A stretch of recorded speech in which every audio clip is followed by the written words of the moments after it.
Токой кодексине өзгөртүү күндүн талабы болуп турат. Мындан 24 жыл мурун кабыл алынган экен. Балбак Сарылыкович айтып атат.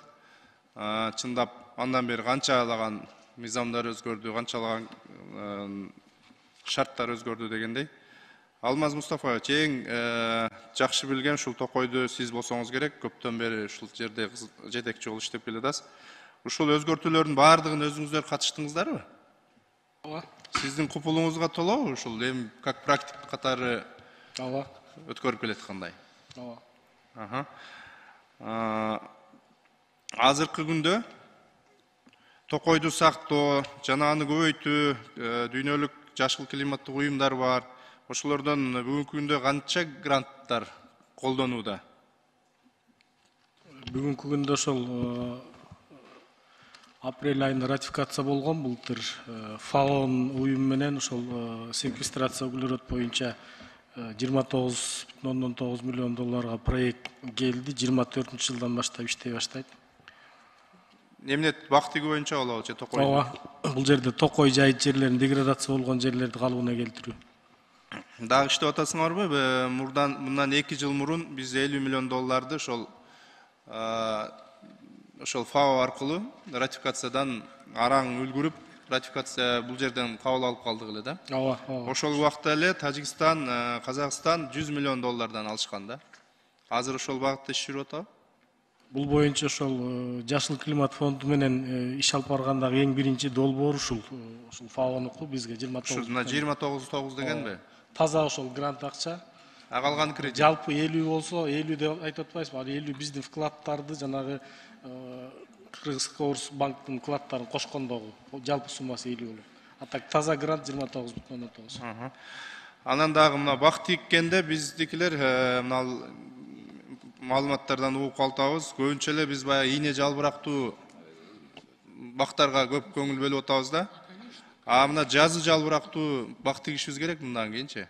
Ал билесизби 5-10 эсе көп кычкылтекти иштеп чыгарып, мына чаңды өзүнө сиңирет. Биздикилер аз карасаңыз жалаң эле ийне жалбырактуу болуп кетти. Ал абаны тазалабайт. Ошон үчүн ушул багытта көбүрөөк иштесеңиздер, өзүңөрдүн оюңарды берсеңер. Бул жерде ошол жана кошумча киргизилип аткан плантация деген ушул жардам берет деп ойлойбуз. Анткени ошол жана плантация уюштуруу бул ошол жазуу жалбырактуу түшүм жана мөмө жемиштүү бактарактарды өстүрүү.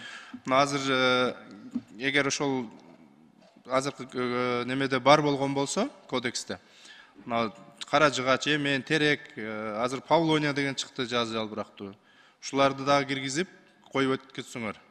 Жерлерге силер рекомендация бересиңер да. Азыр бардык эле жерде ошол ийне жалбырактуу, тем более сырттан алып келинип атат. Биздин климатка алар туруштукта бербей аткан убагын көрүп атабыз.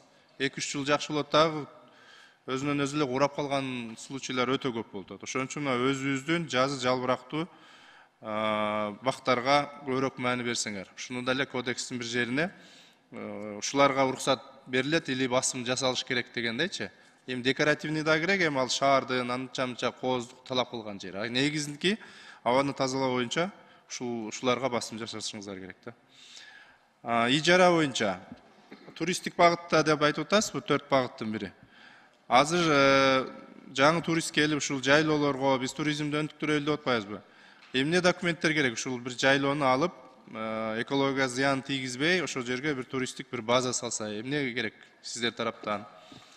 Биринчи ушул жерлерди берүү бул конкурстук негизде өтөт. Жерлерди Токой чарбалар өткөрөт.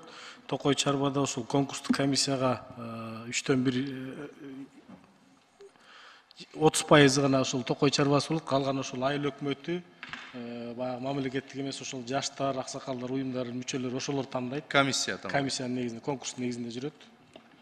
Ал конкурстун негизинен утуп алгандан кийин Токой жайгаштыруу иштерин жүргүзүш керек. Ал жерде эгер баягы жердин кыртышын буза турган болсо, бирдеке сала турган болсо, ошолорду санап берип, ошолор төлөмдөрүн төлөнгөндөн кийин анан уруксат берилет. Анан мен мына Павлония дарагы боюнча дагы айтайын дедим эле. Мындан 3 жыл мурун Ош шаарында Павлония дарагы отургузулган, Западный, Анар, Төлөкөн микрорайондорунун арасында. Ошол азыркы бүгүнкү күндө карасаңыз, бир 10 метрден ашыкка жетип, бир биздин бир 10-20 жылдык дарактарга тең болуп калыптыр да. Ошол учурда Ысык көл тараптагы Павлония дарактарын көрүп атабыз, өсүүсү өтө жай да. Анан чүйдө дагы мен бир угуп калдым эле, бир бак чарбага барсам, Павлония дарагы кышында тоңуп калды. Бизге болбойт экен дегендей да сөз болгон да. Эми жалпы саясатты силер жүргүзөсүңөр да. Ошон үчүн мына Павлония дарагын түштүк тарапка массовый эккенге ошол өзүңөрдүн Токой чарбадагы лес адамдарга, ошол кызматкерлерге айтсаңар. Бул жылуулукту жакшы көргөн дарак экен да. Бул менин каалоо тилек. Кийинки суроом, асылдуулугу төмөн жайыттарга бак тигүүгө уруксат берген мыйзамыбыз бар. Ушул канчалык деңгээлде бүгүн иштеп атат? Ким жооп берет? Мен жооп берейин. Аскарбек Сапарбекович, сиз жооп бересизби? Ким жооп берет? Нурбек Арыш, туура бул укук ченемдик актылар иштелип чыккан. Бүгүнкү күндө райондук комиссияга берилген. Бул компетенциядагы тилекке каршы биз дагы ошол үйрөтүп атабыз, жерлерде окуулар жүргүзүп атабыз. Кызыктар көп. Бүгүнкү күндө эми бул жаңы башталып атат. 3 райондо барганда көп кишилердин кайрылуусун айтышты. Но бирок бүгүнкү күндө азырынча аренда ижарага алган жерлер эч ким жок. Бериле элек. Бул өтө керек болот экен. Айрыкча Ысык көл областына, Баткен областына деп биз бу жерде катуу талаш жаратып атып, артка 2 жол кайтарып атып алынган мыйзам болчу да. Неге буну ишке ашырбай атасыңар, бизге түшүнүксүз болуп атат. Бул иштеш керек эле да ушул нерсечи. Сын пикирди кабыл алам. Мен өзүм дагы ушул функциялар боюнча мага жүктөлгөн. Муну жергиликтүү элге дагы жеткиргенге аракет кылып атабыз. Жана райондук администрацияларга толук менен ошол райондук комиссиялардын төрагаларына толук руарларга дагы жеткирип атабыз, үйрөтүп атабыз. Эми бул жаңы башталыш болуп атканына байланыштуу ошол эмки жаз менен дагы күчөт болуш керек. Мыйзамдык база даяр да, ошондой. Комиссия бар. Баары даяр. Анда бергиле да бизге канча кайрылуулар түшкөн ошол кезде элечи. Ар айыл өкмөттөрдөн контурлар белгиленген. Асылдуулугу төмөн жайыттар деп 400дөн баштап 5-10 миң гектарга чейин берилген. Бул компетенция райондорго берилген. Азыр иш башталса эле ошол бири-биринен дагы үйрөнүп күчөйт деп ойлойбуз. Ошону баштагыла эми. Сиз күрүүтөт эткес, муну күткөндөр көп. Ушул жерден дагы мына Токойдун бул плантацияга айлана турган жерлер да. Ошол асылдуулугу төмөн гектарлап алат, 20 жылга чейин берилет. Эгер ошол бак тиксе, анда 20 жылга узартат деген мыйзам бул.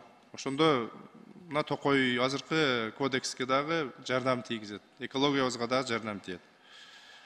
Жарайт. Негизинен ушул суроолор колдойбуз.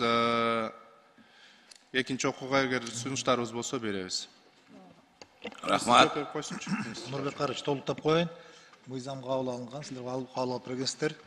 Токтом мыйзам реализациясына токтом кабыл алынган, жобо да иштелип чыккан, жобо да кабыл алынган. Барлык шарттар иштелип чыкты. Кыргызстан боюнча 614 миң гектар жердеги контурлар менен ар бир айыл өкмөт контуруна чейин такталып берди.